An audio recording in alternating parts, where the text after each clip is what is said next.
Hello students, आज आप हमारे वीडियो पे BCA सेकंड सेमेस्टर हिंदी के बहुत अच्छे लगता है का सारांश और एक वाक्य पढ़ने जा रहे हैं।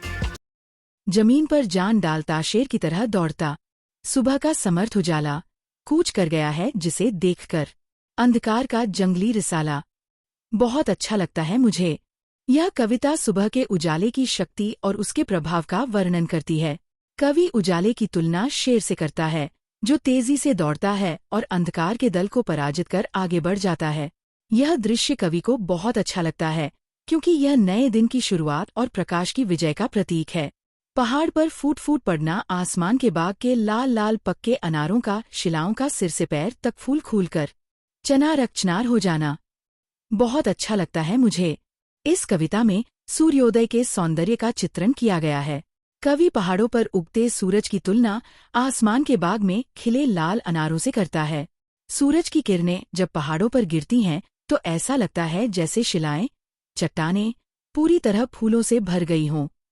ये सुंदर दृश्य कवि को बहुत अच्छा लगता है क्योंकि यह प्रकृति की अद्भुत छटा को दर्शाता है।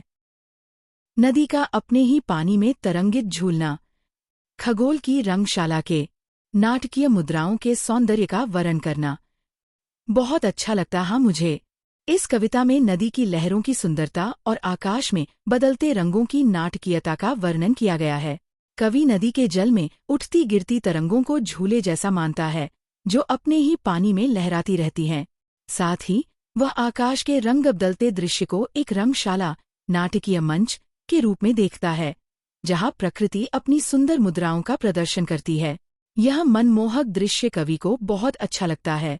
हवा के सुर बहार का बारंबार बजना, सदारंग संसार का भावातिरेक से संस्पर्श करना बहुत अच्छा लगता है मुझे। इस कविता में कवि ने हवा की मधुर ध्वनि और वसंत की सुरीली संगीतात्मकता का वर्णन किया है। वह कहता है कि हवा के सुर वसंत के मधुर संगीत की तरह बार बार गूंजते हैं जिससे पूरा संसार भावनाओं से भर जाता है। यह सौंदर्य और प्रकृति का ये संगीतमय स्पर्श कवि को बहुत अच्छा लगता है।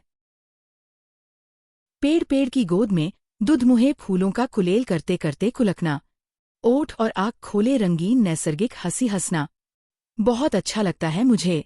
इस कविता में कवि ने वृक्षों पर खिले नवजात फूलों की चंचलता और उनकी नैसर्गिक मुस्कान का सुंदर चित्रण किया है। फूल पेड़ों की गोद में खेलते हुए उछलते कूदते हैं जैसे छोटे बच्चे आनंद से झूम रहे हों। उनके खिले हुए होंठ और चमकती आँखें प्रकृति की रंगीन निर्मल हंसी को प्रकट करती हैं। यह मनमोहक दृश्य कवि को बहुत अच्छा लगता है। घोंसलों से निकल आईं चिड़ियों का गान की उड़ान से आसमान में उड़ना, चाव से चोंच खोले हर्ष से चहकना बहुत अच्छा लगता है मुझे। इस कविता में कवि ने पक्षियों की चहचहाहट और उनके स्वतंत्र उड़ान भरने के आनंद का वर्णन किया है। जब चिड़िया अपने घोंसलों से निकलती हैं तो वे गाते हुए आकाश में ऊंची उड़ान भरती हैं। उनकी खुली चोंच और प्रसन्नचित्त चहचहाहट उनके हर्ष और उल्लास को दर्शाती है। यह दृश्य कवि को बहुत अच्छा लगता है। जमीन आसमान की सैर करना, लोक और आलोक के सौंदर्य से प्रदीपित रहना, जिंदगी को जी-जान से प्यार करना, भूगोल और खगोल का संघात सहना बहुत अच्छा लगता है मुझे। इस कविता में कवि ने जीवन के प्रति अपने गहरे प्रेम और उत्साह को व्यक्त किया है। वह कहता है कि उसे धरती और आकाश की सैर करना, लोक, सांसारिक और आलोक, दिव्य सौंदर्य में डूबे रहना अच्छा लगता है। वह पूरे मन से जीवन को प्रेम करता है और भूगोल, भौतिक संसार तथा खगोल, ब्रह्मांड के संघर्षों को सहने की शक्ति को भी स्वीकार करता है। यह जीवन के प्रति उसकी सकारात्मकता और जिजीविषा को दर्शाता है। फर्स्ट मेन एक वाक्य में उत्तर दीजिए। 1. कवि ने सुबह के उजाले की तुलना किससे की है? उत्तर, शेर से। 2. अंधकार को कौन पराजित करता है? उत्तर, सुबह का उजाला। 3. कवि को उजाले का कौन सा दृश्य अच्छा लगता है? उत्तर, अंधकार को भगाना। 4. पहाड़ पर उगते सूरज की तुलना कवि ने किससे की है? उत्तर, लाल अनारों से। 5. शिलाओं का फूलों से भर जाना क्या दर्शाता है? उत्तर, सूरज की किरणों का प्रभाव।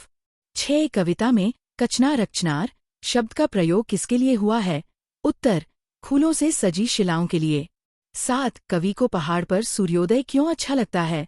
उत्तर, उसकी सुंदरता के कारण। 8. नदी किसमें झूलती प्रतीत होती है? उत्तर, अपने ही पानी में। 9. खगोल की रंगशाला किसे कहा गया है? उत्तर, आकाश के रंग बदलते दृश्य को। 10. कवि को नदी की कौन सी गतिविधि पसंद आती है? उत्तर, लहरों का झूलना। 11. हवा के सुर किसका प्रतीक हैं? उत्तर, वसंत का संगीत। 12. भावातिरेक का अर्थ क्या है? उत्तर, अत्यधिक भावनात्मकता। 13. कवि को संसार का कौन सा रूप अच्छा लगता है? उत्तर, भावनाओं से भरा। 14. पेड़ की गोद में क्या खेलते हैं? उत्तर, दुधमुहे खूल। 15. फूलों की मुस्कान को किससे जोड़ा गया है? उत्तर, रंगीन नैसर्गिक हंसी से। 16. कुलेल करना का अर्थ क्या है? उत्तर, चंचलता से खेलना। 17. फूलों की चंचलता किसकी तरह लगती है? उत्तर, बच्चों की। 18. चिड़िया कहाँ से निकलती हैं? उत्तर, घोंसलों से। 19. चिड़िया क्या करती हैं? उत्तर, चहकती और उड़ती हैं। 20. चिड़ियों की उड़ान किस भावना को दर्शाती है?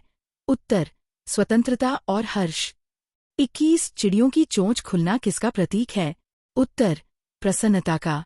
22. कवि को चिड़ियों की कौन सी बात अच्छी लगती है? उत्तर, उनका चहकना और उड़ना। 23. कवि कहाँ की सैर करना चाहता है? उत्तर, जमीन और आसमान। 24. लोक और आलोक का क्या अर्थ है? उत्तर, सांसारिक और दिव्य सौंदर्य। 25. कवि जीवन को किस तरह प्यार करता है? उत्तर, जी जान से। 26. भूगोल और खगोल का संघात सहना किसे दर्शाता है? उत्तर, जीवन की चुनौतियाँ। 27. कवि को प्रकृति के कौन कौन से रूप अच्छे लगते हैं? उत्तर, उजाला, सूर्योदय, नदी, फूल, पक्षी, हवा। 28. प्रदीपित रहना का अर्थ है? उत्तर, रोशनी से प्रकाशित रहना। 29. कवि जीवन में क्या स्वीकार करता है? उत्तर, संघर्ष और सौंदर्य दोनों। 30. कविताओं का मुख्य भाव क्या है? उत्तर, प्रकृति और जीवन से प्रेम। अगर आपको ये वीडियो अच्छी लगी हो तो लाइक, शेयर और चैनल को सब्सक्राइब कीजिए।